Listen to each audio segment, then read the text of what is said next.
Congratulations! You have learned the story about Nancy Kelsey, the first white American woman to go into California in 1841, and hear all about her adventures. Now let's talk about Nancy's social standing a little bit and just kind of figuring out what we learned about her adventure. So looking at Nancy's role in this journey, there was a certain level of equality among men and women among the pioneers, okay? They had men's and women's duties for sure, but they worked well, supporting each other through difficult times. White American women were a rarity and held high value for American men. These women pioneers would be the mothers of future prosperous generations. They were admired for their strength, their determination, knowledge, and bravery.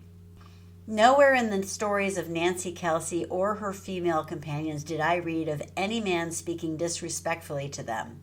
The men tended to fight amongst themselves, but the women were more supportive, especially during childbirth, weddings, and other women's rites of passage.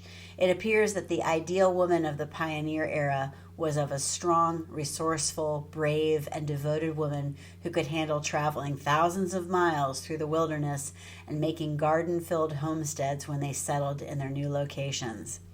Ben and men like him, and women like Nancy, midwived California out of isolation and set it on a course to be the world leader that it is today. Whether that was a good thing or not is irrelevant. It happened, and it happened because of these people. She crossed the continent when more than half of it was trackless wilderness. She climbed the Sierra and walked barefoot into California, carrying her baby in her arms. She saw the great valleys of California before the plows broke a single clod. She hefted pounds of gold during the gold rush, and she starved in poverty. She shot deer and elk and saw the bear flag go up and down its flagpole and met at least 3 men who would run for president of the United States.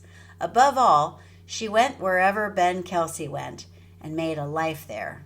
Great and simple-hearted, she was an extraordinary woman, and ordinary people doing what they have to do make the world. So let's check into your thoughts and feelings about Nancy Kelsey.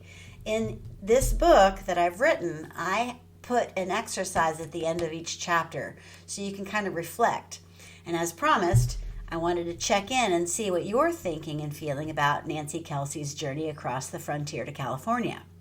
So if you so choose, you can write it down if you have my book, but otherwise you can think about it. So let's think about our initial feelings and thoughts for future reference. Did any of what you learned from Cecilia Holland's book, An Ordinary Woman, The Remarkable Story of the First American Woman in California, surprise you? Yeah, and by the way, everything is documented like a true scholarly journal in my book, We Aren't Going Back, A History of Women's Social Progress Over 200 Years. So yes, Cecilia Holland was the one that wrote the book, and exquisite book. You should read it for yourself if you like. Does this new information about Nancy Kelsey and pioneers in California make you want to question your previous beliefs about what women can and cannot accomplish? Does Nancy Kelsey's story urge you to think differently about the history of women pioneers in the United States? If you are currently learning about American history, does Nancy Kelsey's story make you want to explore more stories about pioneer women than ever before?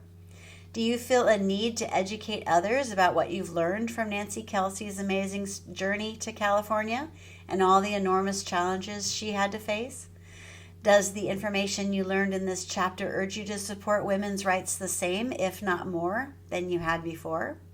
Do you feel a desire to cultivate or build a community among women that fosters more interconnectedness? After learning about this topic, do you feel motivated to change in any way? Please explain your viewpoint. So that is what we learn here in We Aren't Going Back. We just did this deep dive in Chapter 3 with Nancy Kelsey, and there are so many, many more voices inside this book. There's at least 250 voices over 200 years in this book. I do hope you'll check it out. It's available on Amazon. And stay tuned for the next video where we'll start diving into Chapter 4. All right, see you then. Thanks for being with me. I appreciate you.